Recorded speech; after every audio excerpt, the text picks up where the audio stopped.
అతనొకడు, కానీ అతనికి ముగ్గురు. ఒకరికి తెలియకుండా మరొకరితో చాటింగ్లు, డేటింగ్లు. కాలం అతని ఆకృత్యాలను కాటేసి నిజాలను బయటకు తెప్పించగలిగిందా? అతను ఆకాష్. ఇదే నిందితుడి అసలు పేరు. అమ్మాయిల పేర్లు మాత్రం మార్చాము గమనించగలరు. ఆకాష్కు జలసాలు, టైంపాస్లు, కాలాన్ని వృధా చేయడమే తనకు ఎక్కువ అలవాటు. అదే తరుణంలో సౌజన్య అనే ఒక అమ్మాయికి మెసేజ్ చేశాడు. తను కూడా లైన్లోకి వచ్చింది. చాటింగ్లు పెరిగాయి. చాటింగ్ కాస్త డేరింగ్ వరకు వెళ్ళి ముద్దు, ముచ్చట్లు, చట్టా పట్టాలు వేసుకొని తిరగడం వరకు వెళ్ళింది. ఊరంతా కళ్ళు గప్పి చట్టా పట్టాలు వేసుకొని తిరుగుతున్నారు.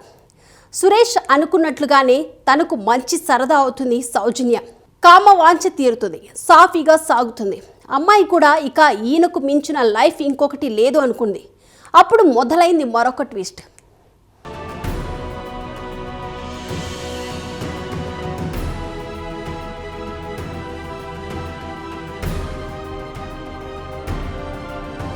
మళ్ళీ అదే ఆకాష్ మరొక అమ్మాయికి మెసేజ్, సేమ్ సీన్. బాగా ఎంజాయ్ చేయడం, తిరగడం, సరదాలు తీర్చుకోవడం.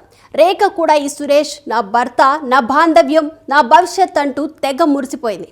గుడ్డిగా నమ్మింది. తానే జీవితం అని సర్వస్వం అర్పించింది. కానీ రేఖ కూడా తను వేసిన వలలో చిక్కిన పావురం అనుకోలేదు.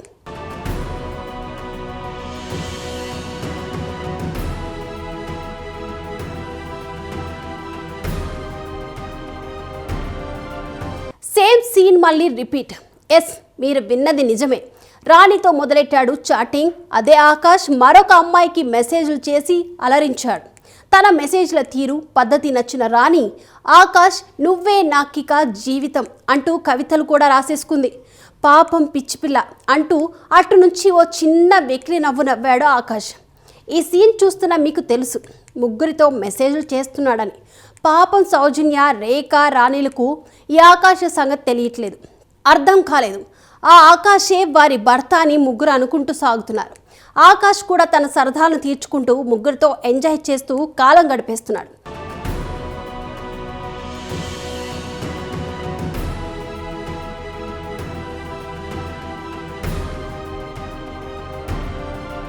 కానీ ఆకాష్ అనుకున్నంత మంచి వ్యక్తి కాదని వారికి తెలియడానికి ఎక్కువ సమయం పట్టలేదు.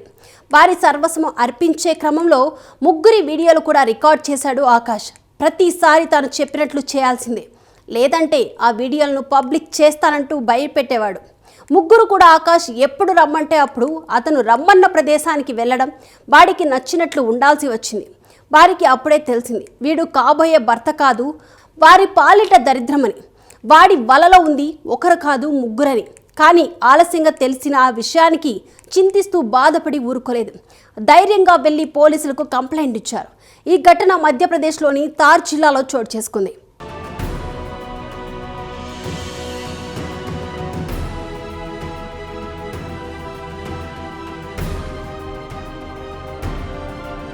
బాధితుల ఫిర్యాదు మేరకు తాండా పోలీసులు కేసు నమోదు చేసి ఆకాష్ను అరెస్ట్ చేశారు. మరో దారుణం ఏంటంటే ఈ ముగ్గురులో మైనర్ కూడా ఉన్నారు. ఇక ఆకాష్ మీద ఫోక్సో కింద కేసు నమోదు చేసి గుజరాత్లోని మోర్బీలో అరెస్ట్ చేశామని తార్ ఏఎస్పీ విజయ్ తావర్ తెలిపారు. అందుకే అమ్మాయిలు మీరిక జాగ్రత్త పడాల్సిన సమయం వచ్చింది. ఇలాంటి దారుణాలు జరుగుతున్న సమయంలో అప్రమత్తం అవ్వాల్సిందే. గుడ్డిగా నమ్మి జీవితాలను నాశనం చేసుకోవద్దు. తస్మాత్ జాగ్రత్త.